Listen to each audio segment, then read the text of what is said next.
Today on Investigate TV Plus, bees on the brink.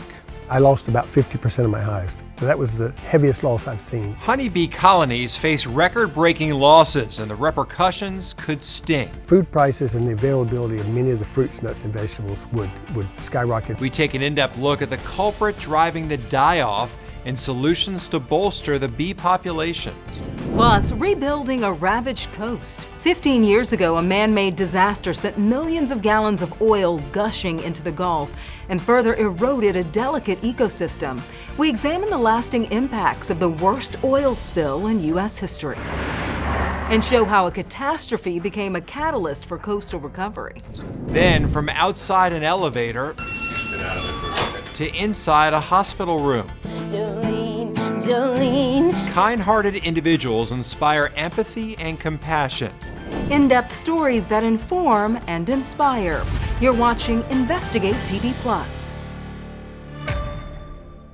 Those berries you love with your breakfast or those almonds for an afternoon snack, they wouldn't be possible without bees. I'm Tisha Powell. And I'm Lee Zurich, but there's a crisis in the hives. Experts say the pollinators are dwindling at an unprecedented rate, with reports indicating 2025 is on track to be the biggest loss of honeybee colonies in U.S. history, and it's threatening the entirety of our food supply with potential shortages and higher prices on the horizon. Reporter Heather Graff takes an in-depth look at the mysterious die-off and solutions needed to save the bees.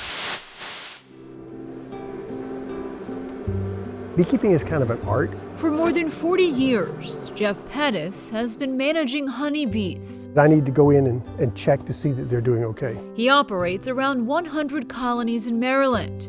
To him, it's more than a hobby, but he wouldn't call this work. It's very relaxing for me. He turns off his phone and takes in the hum of the hive. But these days, that sound is becoming fainter. I lost about 50% of my hives. That was the heaviest loss I've seen.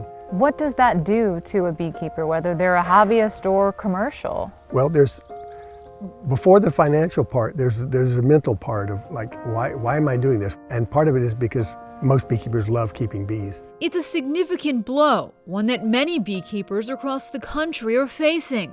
While some colony loss is to be expected each year, recent data shows commercial beekeepers nationwide lost an average of 62% of their honeybees between June 2024 and March 2025. That's a huge portion of the country's bees. An estimated 1.6 million colonies. That's more than half the country's honeybees, says Danielle Downey, executive director of Project Apis M, which is a nonprofit that supports beekeepers and beekeeping science. This is unprecedented. Definitely higher losses than we've ever seen before, even with colony collapse disorder. And it doesn't just impact the bees. It's very concerning because of the pollination that we need across the U.S. for vegetables and melons and almonds and everything else. Without honeybees, Jeff says the consequences could be devastating. The food prices and the availability of many of the fruits, nuts, and vegetables would skyrocket, and some would not be available. According to Project Apis M, bees are responsible for $17 billion in agricultural production in the U.S. annually. 1 in 3 bites of food is pollinated by a bee. The financial impact of the current population decline is estimated around $600 million, due in part to lost pollination in almonds. Just that one crop requires majority of the bees in the nation to be moved to California during that window of pollination. Every year, commercial beekeepers like Brian Ashurst rent them out to pollinate California's almond crops. The state produces 80% of the world's supply. Without the honeybee, your almond crop doesn't happen. Brian manages 25,000 colonies in Southern California. The recent collapse claimed more than 60% of his bees. How concerning is all of this to you and your livelihood? Oh, it's very concerning. There's only so much hits you can take before you start saying, I don't know if I can keep doing this. He says he's tried everything. Supplemental feed, medicate, monitor varroa levels. And that last point about varroa levels is important. In June 2025, data released by the USDA's Agricultural Research Service linked the current honeybee losses to alarmingly high levels of viral infections. The cause, a parasite known as varroa mites. This is a mite that roams around on a bee and pokes a hole and feeds on its blood, kind of like a tick. And in doing that, it vectors deadly viruses. The mites have become resistant to a common treatment, leaving colonies at risk. And once the viruses start, you can't stop it. It's going to run rampant. USDA's Agricultural Research Service declined to speak on camera, but provided a statement saying in part, ARS will continue to use scientific research and innovation to determine effective treatment strategies and solutions. Those are all young developing bees. It's work that's near to Jeff's heart because he also happens to be a retired lead scientist with the USDA's Bee Research Lab. It's very important to do research because the problems that we have in beekeeping always change. For many beekeepers, federal funding has helped bridge a growing gap. It's what's keeping guys going. It's that ELAP money. ELAP is short for Emergency Assistance for Livestock, Honeybees, and Farm-Raised Fish Program. It provides financial aid to eligible beekeepers following significant hive losses. But Danielle says beekeepers need more than just emergency funding. We need broader solutions that are going to look down the road further to prevent this happening and reverse this trend. Viable treatments to control the mites, for example.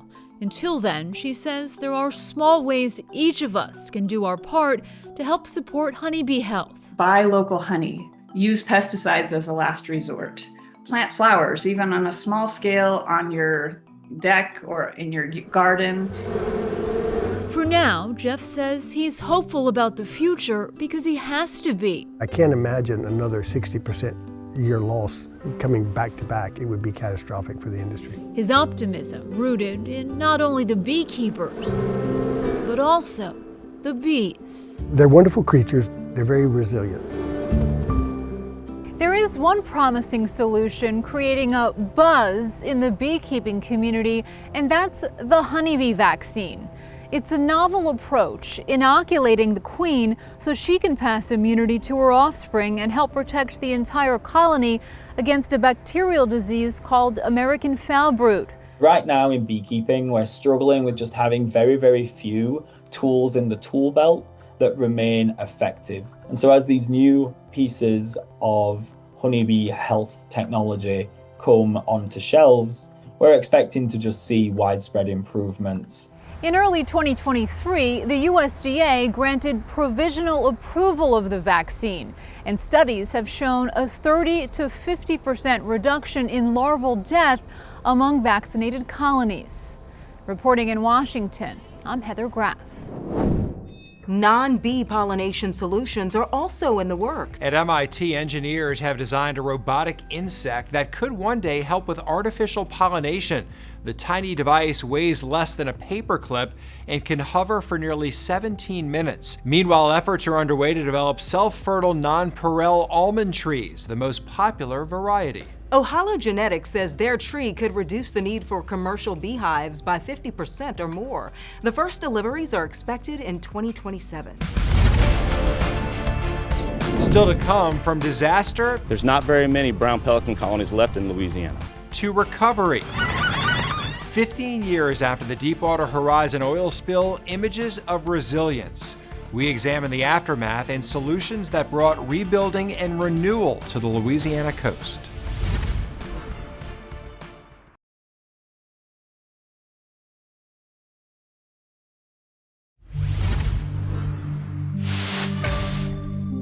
On April 20th, 2010, the Deepwater Horizon drilling rig exploded, then sank in the Gulf, about 41 miles off the coast of Louisiana.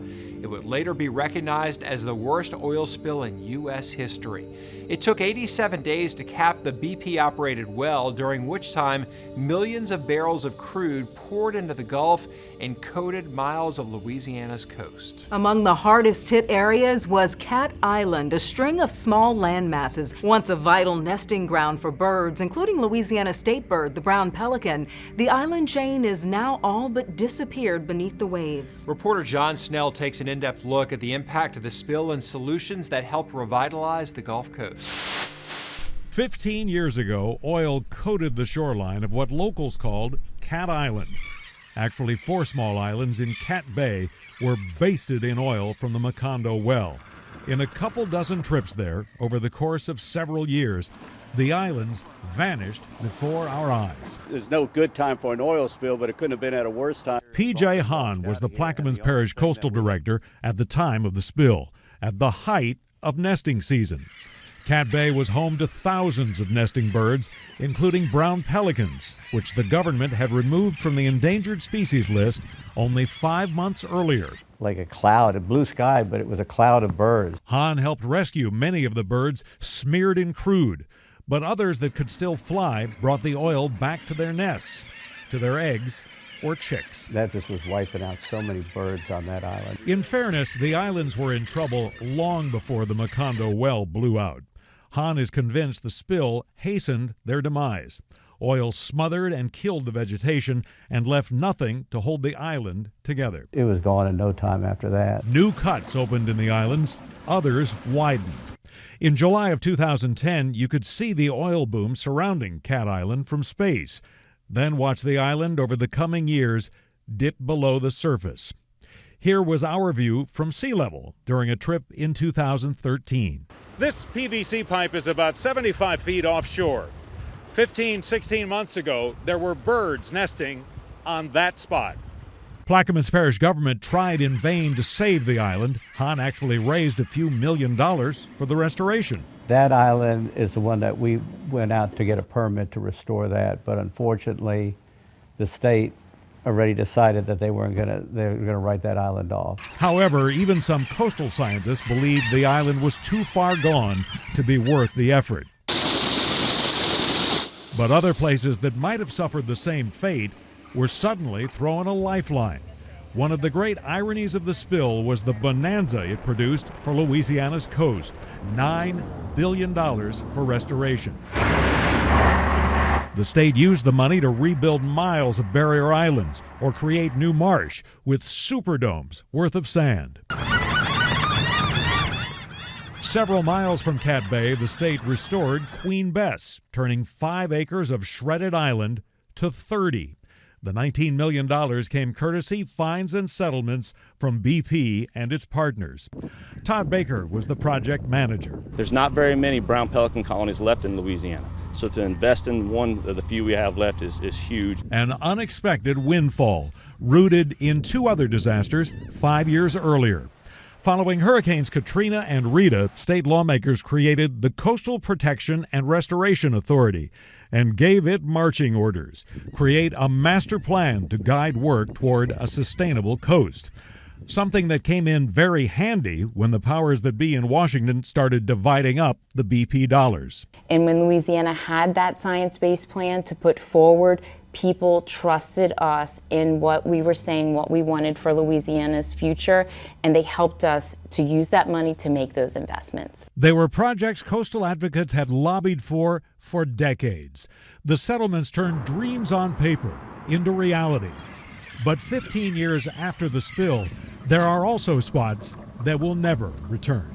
In July 2025, Louisiana moved to kill the largest and most controversial of these coastal projects. The Mid-Barataria sediment diversion downriver from New Orleans was designed to mimic nature, to feed fresh water and sediment from the Mississippi River into the bay to rebuild wetlands. Critics complained too much fresh water would devastate fisheries. The cost topped $3 billion, roughly doubling the estimate over 10 years. There's no more construction funding, okay? So where are we going to get the money? It's been 15 years since Deepwater Horizon. That has been too long. We need to put large-scale regional restoration projects that address the root cause of the issue. Aides to Governor Jeff Landry are now pushing to revive a smaller diversion the Army Corps of Engineers had planned 15 years ago, with the federal government footing most of the bill. Advocates argue by closing the Mid-Barataria diversion, the state is missing out on the opportunity of a lifetime to finally address some of the most serious factors in Louisiana's land loss. The state and federal trustees who control much of the BP money have reached an agreement with the state to kill the project. In New Orleans, I'm John Snell. Still ahead, when music becomes medicine. Ready? We meet a group of musicians delivering healing harmonies to critically ill hospital patients. But first, he's very familiar with life's ups and downs. I can let them know that, hey, I've been through what you're going through. We reveal how his own diagnosis inspired him to be a beacon of hope in an unexpected place. Our in-depth coverage continues. You can get connected to Investigate TV Plus on all social media platforms.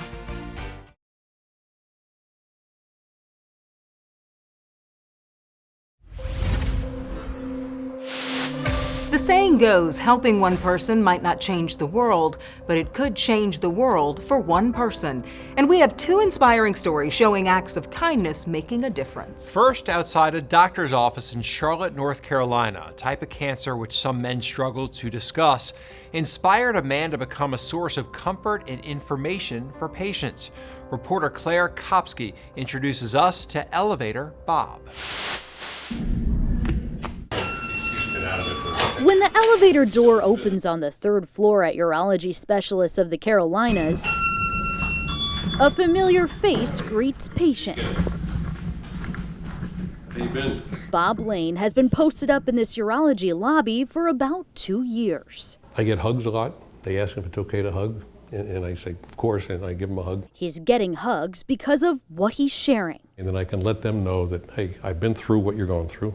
I'm continuing to go through it, and share with them information, credible information, let them know they're not alone, let them know there is hope. He was diagnosed with prostate cancer twice. Now 4 years cancer-free, he still remembers how lonely he felt at the beginning. There wasn't a lot of information that was readily available. It was frustrating not knowing how to find what the side effects were going to be, etc. That frustration led him here. Nobody talks about prostate cancer. Men don't want to talk about it.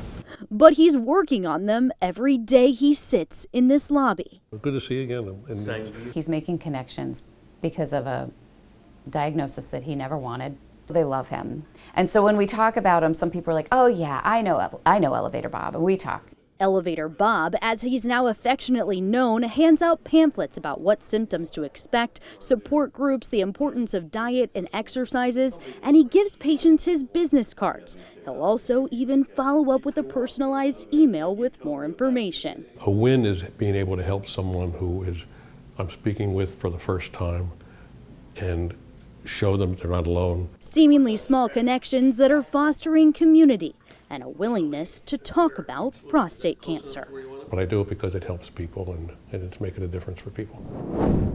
Prostate cancer is the most common cancer among men in the United States, with hundreds of thousands of new cases diagnosed this year alone. But a simple blood test can help screen for cancer. It measures a protein made by the prostate gland. Doctors use the test to screen for prostate cancer because the disease can cause PSA levels to rise. Dr. Christopher Warlick, a urologist at the University of Minnesota, says men who have a family history of prostate cancer, have had prostate cancer, or are of African American descent may be at increased risk of the disease and should get tested. We think that PSA testing helps us identify disease perhaps 6 to 10 years earlier in the natural history of the disease than we would have detected it otherwise. For more information on the resources Elevator Bob often gives prostate cancer patients, visit Zero Cancer's website at zerocancer.org. From sound advice to sounds for your soul. Definitely boosts my spirits up. It helps me stay positive. Up next, how music therapy strikes a chord with hospital patients. You can watch Investigate TV Plus anytime streaming online. Get the app for Roku, Amazon Fire TV, and Apple TV. It's free to download.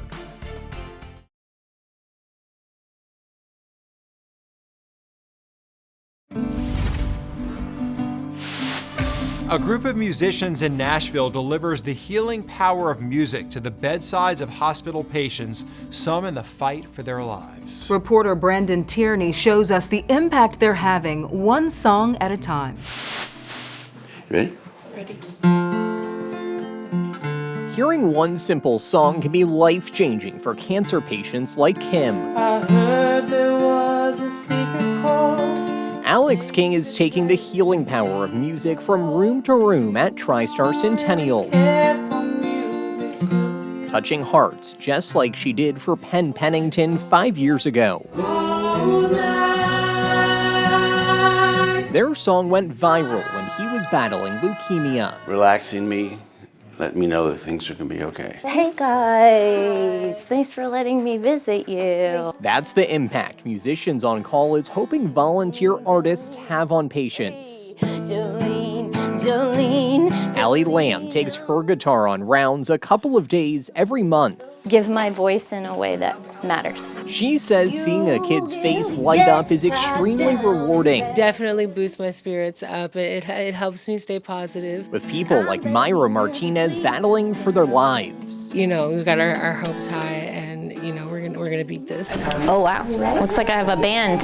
Allie wants everyone to sing along and get involved. HOTTODO, snap and clap and touch your toes. Trying to make patients feel like a VIP with one of the group's more than 3,000 performances a year for patients in Music City. How wonderful life is. Larger shows in the main area give staff a chance to step away and relax for a few minutes, with Penn just wanting to give back. That's dear to the heart, for sure. Bringing tears to the eyes of Kim and several others on their healing journey. Something like that just brings people together. Such a wide range of emotions in that story, from tears to laughter, joy, but that's what music does. It does, and I had the same things during the story. I was crying, like tearing up, and then sometimes smiling. Really nice story. Very Music, emotional. Yeah, very emotional. Well, that's it for us on Investigate TV Plus. I'm Tisha Powell. And I'm Lee Zurich. Thanks for watching. On the next Investigate TV Plus. Do we have an e-cigarette problem in this country when it comes to kids? Yeah, we have a significant problem. We go shopping online to reveal the loopholes that can put vapes directly into the hands of children.